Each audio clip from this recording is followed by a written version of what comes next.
initial dose of vaccine.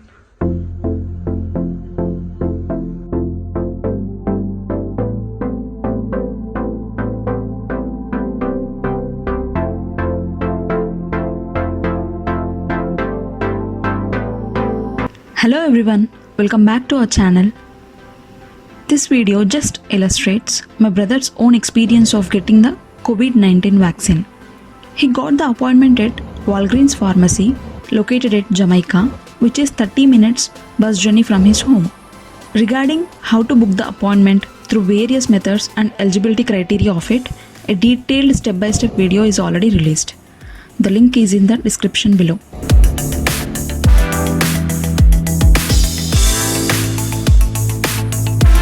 After reaching the Walgreens pharmacy, they verified the appointment details and asked for necessary details like ID card, etc. Also, they asked to fill the basic form where they want to know information whether the person is having any allergies or whether the person is on any medication recently.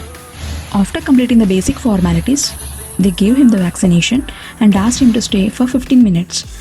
In these 15 minutes, they want to check if the person is having any immediate side effects. After the vaccination is completed, they gave a card. This card will have the information regarding name and date of the first dose of vaccine. We need to carry this card during our second dose of vaccine. Regarding complications after the vaccine is given, my brother does not have any side effects. Just he has a little pain on the area where he got vaccinated, and even that pain lasted only for 1 day. He does not have any more side effects. In this video, I have just shared my brother's experience as well as how he felt after getting vaccinated. Thank you so much to all the frontline healthcare heroes who are working so hard during this pandemic. Thank you so much.